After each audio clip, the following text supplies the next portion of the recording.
नमस्कार।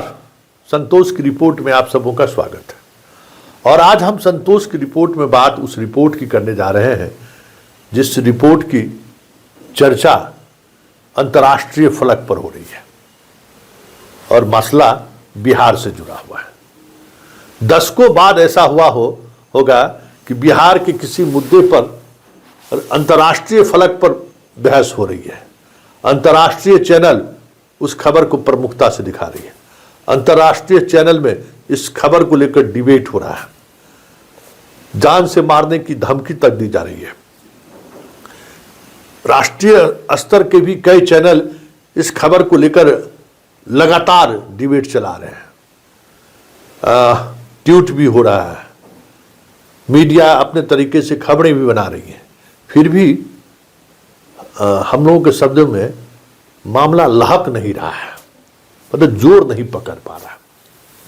हम बात नियुक्ति पत्र वितरण के दौरान मुख्यमंत्री ने एक मुस्लिम डॉक्टर के हिजाब उतारने की जो उन्होंने कोशिश की, उस खबर को लेकर कर रहे हैं। उस खबर पर बहुत सारे लोगों की प्रतिक्रिया भी आई है, बहुत सारे पक्ष और विपक्ष दोनों के। लेकिन बड़ा सवाल यह है कि मुस्लिम आइडेंटिटी पर किसी राज्य के मुख्यमंत्री ने जाने अनजाने ही सही हमला किया है, फिर भी पूरे देश में जिस तरीके से खामोशी देखने को मिल रहा है, यह अपने आप में एक बहुत बड़ी बात है। क्योंकि मुस्लिम आइडेंटिटी को लेकर जो एक पागलपन भी कह सकते हैं, मतलब पागलपन उस असर जुनून या पागलपन, उसके लिए मुस्लिम समाज किसी भी हद तक जाने को तैयार होता है उनके मुस्लिम आइडेंटिटी पर अगर कोई हमला बोलता है तो। फिर भी नीतीश के इस व्यवहार को लेकर मुस्लिम समाज जितने संजीदा ढंग से विरोध भी कर रहे हैं और समर्थन कर रहे हैं, वो हैरान करने वाली है। बात अल जजीरा तक चला गया है। पाकिस्तान का एगो क्रिमिनलवा जान मारने की धमकी तक दे दिया है। जावेद अख्तर जैसे लोगों की भी प्रतिक्रिया आ गई है। डिम्पल सपा सांसद की भी प्रतिक्रिया आ गई है। राखी सावंत से लेके कई और हीरोइन की प्रतिक्रिया आ चुकी है। लेकिन अक्सर इस तरीके के मुद्दे को लेकर अलीगढ़ यूनिवर्सिटी, जामिया मिलिया यूनिवर्सिटी, इन सब जगहों से जो आवाज़ उठती थी, वो आवाज़ें इस तरीके से नहीं उठ रही हैं। हाँ, मुफ्ती मोहम्मद बोल दी, टुकड़े टुकड़े में कहीं कहीं कोई बयान आ रहा है, लेकिन मास लेवल पर इस मुद्दे को लेकर ना तो कोई संगठन सड़क पर आता हुआ अभी तक दिखा है और ना ही उस कोई फतवा जारी कर दे या फिर कुछ अनर्गल बयान कर दे, दूर दूर तक दिखाई नहीं दे रहा है। मतलब एक गजब का बदलाव दिख रहा है कि भाई ये इसी हिजाब को लेकर पूरा कर्नाटक एक समय में जलने लगा था। मामला सुप्रीम कोर्ट तक पहुंच गया। वहां की लड़कियां तुली हुई थी कि हम पहन के ही स्कूल जाएंगे, कॉलेज जाएंगे। अंततः सुप्रीम कोर्ट के फैसले के बाद मामला शांत हुआ, लेकिन काफी लंबे समय तक जो है सो ये बातें चलती रही।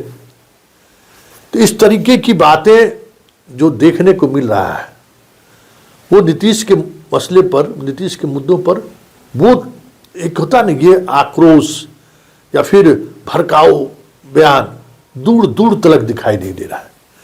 यहां तक कि ओवैसी जैसी पार्टी, AIM के नेता ओवैसी भी अभी तक इस मुद्दे पर जुबान नहीं खोला है। न राहुल, न प्रियंका, न तेजस्वी, न लालू यादव। बिहार में भी इस मुद्दे को लेकर बहुत तनातनी नहीं है, जबकि उस लेडी डॉक्टर का बहुत ही इमोशनल खबरें परोसी जा रही हैं मीडिया में कि भाई उनके वो अब नौकरी नहीं करेगी, अब वो छोड़ देगी, अब वो बिहार लौट के नहीं आएगी, इतना ज़्यादा मानसिक स्ट्रेस पे वो है। आज तक कभी कॉलेज भी जो है बिना हिजाब पहने वो नहीं गई। कई तरह की स्टोरियाँ चल रही हैं और ये सारी स्टोरी ऐसी स्टोरी है जो इमोशनली किसी समाज को, मुस्लिम समाज को हर्ट पहुंचा सकता है। और जो खास करके महिलावादी संगठन है उसके लिए तो समझिए कि ये संजीवनी का काम करने वाली बात थी। लेकिन न महिला आयोग, न बिहार का, न राष्ट्रीय महिला आयोग, यानी तो जो महिलाओं की आज़ादी को लेकर जो बड़ी बड़ी बातें करते हैं ऐसे लोग, या मुस्लिम संगठन में ही जो बुखारी टाइप के लोग हैं, कहीं किसी की कोई प्रतिक्रिया नहीं आ रही है। और जो प्रतिक्रिया आ भी रही है वो औसत दर्जे के लोगों का आ रहा है, मतलब वो उस लेवल के लोगों का नहीं आ रहा है। जावेद अख्तर की प्रतिक्रिया आई, लेकिन सवाना आजमी की इस पर प्रतिक्रिया नहीं आई है। जावेद अख्तर ने कहा है कि भाई हम खुलेपन के पक्षधर हैं, लेकिन नीतीश कुमार ये गलत, कि इनको माफी मांगना चाहिए। तो आखिर इसका मतलब क्या है? आखिर नीतीश पर, क्योंकि नीतीश के पक्ष में मुस्लिम लड़कियां भी बड़ी संख्या में आकर अपना बयान दिए और विरोध में भी बयान दे रही है। तो ऐसे में सवाल उठता है कि आखिर नीतीश में रखा क्या है कि इतने सेंसिटिव मुद्दों पर, एक ऐसा धार्मिक विषय है, मुद्दा है जिस पर दुनिया अगर जल जाता है, किसी एक मुद्दों पर पूरी दुनिया में आग लग जाता है, उस इशूज पर पूरा देश खामोश है। क्या वाकई में देश बदल रहा है? फिर देश की सियासत अभी इस मोड़ पर, चौराहे पर खड़ा है कि वो समाज या वो धार्मिक प्रवृत्ति वाले लोग ठिठके हुए हैं कि नीतीश कुमार पर अगर हम हमला करेंगे इसका लाभ बीजेपी को मिल जाएगा, नीतीश कुमार की घेराबंदी करेंगे तो ऐसा ना हो कहीं कि बीजेपी की सरकार बिहार में बन जाए। कई तरह के सवाल हो रहे हैं और उन तमाम सवालों पर अगर आप गौर करिएगा ना, तो एक जो महत्वपूर्ण सवाल सामने आ रहा है कि सिर्फ नीतीश कुमार पर हम हमला करेंगे तो बीजेपी की ही सरकार बन जाएगी, ये तो एक नैरेटिव है और एक मुसलमानों के अंदर ये बातें चल भी रही हैं। लेकिन उससे कहीं बड़ी बात यह है कि पिछले 20 वर्षों के दौरान नीतीश कुमार ने महिला सशक्तिकरण के फील्ड में जो उन्होंने काम किया है, उसमें उन्होंने न जाति देखा न धर्म दिखाया। आज जो लड़की जो डॉक्टर बनी है वो भी 33% रिजर्वेशन जो महिलाओं को मिला है शैक्षणिक संस्थानों में, टेक्निकल इंस्टीट्यूट में, उसी का लाभ लेकर वो नौकरी डॉक्टर बन गए। और ऐसे एक दो नहीं, हजारों लड़कियां इस तरीके से मास्टर, प्रोफेसर, मतलब आज बिहार में अगर आप किसी दफ्तर में पहुंच जाएं तो आपको लगेगा नहीं कि महिला और पुरुष में संख्या में कौन ज्यादा है। स्कूल वगैरह में तो बराबरी की बात हो गई, पुलिस में तो बराबरी वाली स्थिति हो गई। पुलिस में तो एक दौर में 11,000 सिपाही बहाली हुई, उसमें 9,000 महिलाएं बहाल हो गई थी।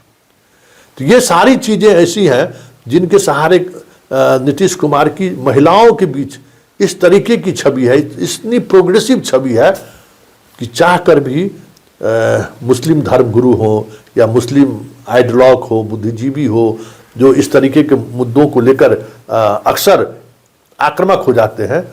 कहा जाता है कि उनके घर में इस बात को लेकर बहस चल रही है कि नीतीश कुमार पर इस तरीके से हमला करना सही नहीं होगा। तो हमें लगता है कि देश के एकमात्र ऐसे राजनेता ये होंगे, ऐसे मुख्यमंत्री हैं जिनको महिलाओं को लेकर, और सही बात है उनकी यही वजह है जो उन्होंने 20 वर्षों में काम किया है, उसी की बड़ी बात यह है कि उसने एक नई कंस्टिट्यूएंसी खड़ी कर दी महिलाओं का, जो धर्म, जाति, मजहब सबसे उठकर नीतीश कुमार को वोट करता है। और वही कंस्टिट्यूएंसी का डर है तमाम ऐसे धर्मवीरों को लेकर या जो इस तरीके के धर्म के सहारे राजनीति करने वाले लोग हैं कि नहीं, नीतीश का हम विरोध करेंगे तो महिलाएं घर में विरोध कर देंगी।